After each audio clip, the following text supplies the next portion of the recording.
do not buy this guitar until you hear what I have to say about it.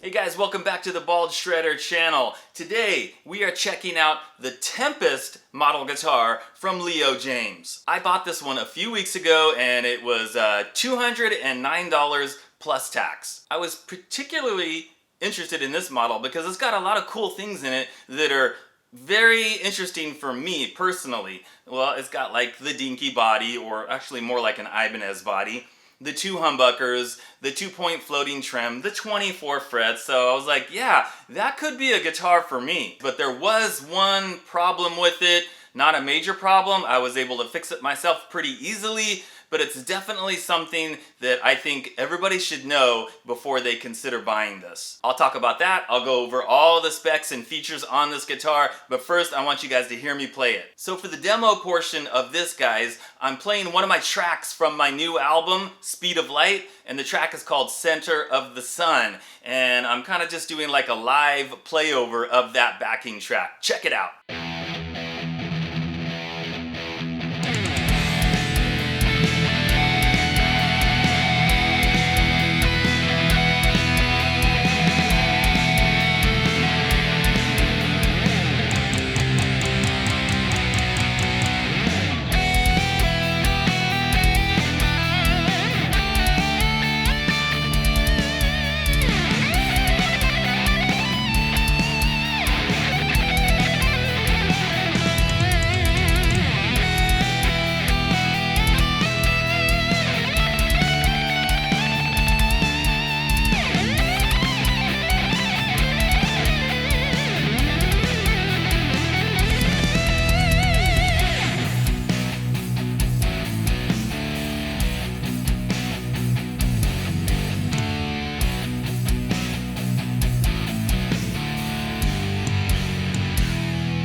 Okay, so what do we have on this guitar? Well, as I already said, it's got basically like a dinky or an Ibanez body shape, which is cool. The body is made of mahogany. It's got a thin maple veneer, like a flame maple veneer on the top. It's got a Wilkinson 2-point floating trim, 2 humbuckers, and those are active pickup, guys. And it even came with the battery that you need to power those pickups. We've got 1 volume, 1 tone, a 3-way toggle switch, a 24 fret neck. It's got a rosewood fretboard and a maple neck, and these are stainless steel frets. And like a lot of these budget guitars that we're seeing now, it's got the stainless steel frets with the ball ends rounded off on the side of the frets, so you don't have any sharp fret ends anywhere on the neck. Okay, so what was the issue that was kind of a problem with this guitar? Well, it kind of was and kind of wasn't.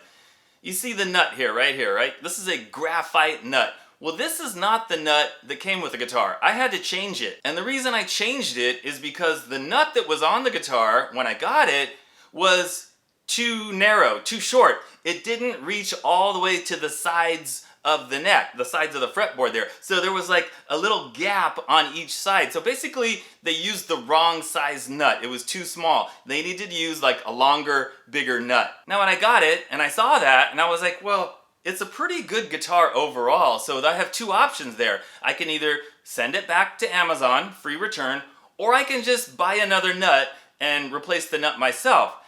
I ended up doing that because, guys, I've done that on a ton of budget guitars anyway. In fact, I had already thought, like, I'm probably gonna have to do that because I figured it would probably come with a cheap plastic nut, which a lot of these affordable guitars do.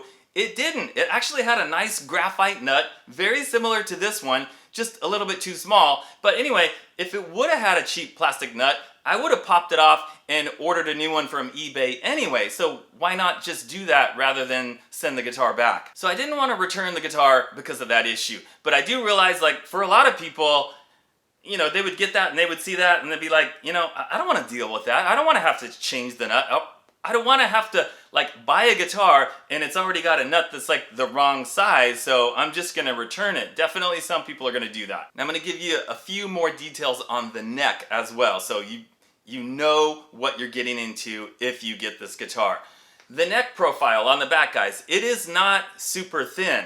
Now this guitar kind of resembles an Ibanez, right? A 24 fret, double humbucker, the body shape and everything. However, you're definitely not getting the thin Ibanez neck that you would get on those guitars. I measured it and it's about 23 millimeters thick, maybe a tiny bit more, and really it should be closer to like 20 millimeters. And the back of the neck is covered in high gloss. And then as far as the frets, guys, the stainless steel frets, which is cool, they are not big frets by any means. They are definitely not jumbo. I wouldn't even call them medium jumbo. I would say they're a little bit bigger than smaller frets, maybe, but really on the smaller side. Now, one thing on this guitar that I've never had before, ever, on any guitar, are the active pickups. And it wasn't like I was actively avoiding active pickups. I wasn't. It's just, they never came across like a guitar that I wanted.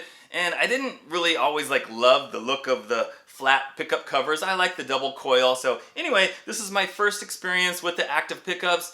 I don't notice like a huge difference with these, but again, these are not expensive pickups. These are cheaper pickups. They are Leo Jaymz branded active pickups. So overall, guys, it has a lot of cool features. The actual Wilkinson bridge, the active pickups, the 24 stainless steel frets. And by the way, guys, it is not every single one of these that has a nut that is too small or too narrow. Mike over at Fulton Street Beats, he has the Tempest guitar, a different color. By the way, this comes in 4 different colors and this is the green-black color. Anyway, I checked with Mike because he absolutely loves this guitar. In fact, he has made the proclamation that this is the best $200 guitar that you can get on Amazon. So I asked him to check the nut on his. I said, hey, was your nut like too short, too narrow? Did it not reach the side of the headstock? And he looked at it, he took pictures of it, he measured it for me. It's the same measurement here from this side to this side, but his nut is not too narrow. It's like this one. It goes all the way across. So I don't know how often that's going to be an issue or how many of these guitars actually have a nut like that. But again, something to keep in mind. It does play pretty nice. It does sound pretty good. Overall, I think it's a pretty cool guitar for about 200 bucks. As always, guys, I will have a link for this in the description. Thanks for watching, and I'll see you next time.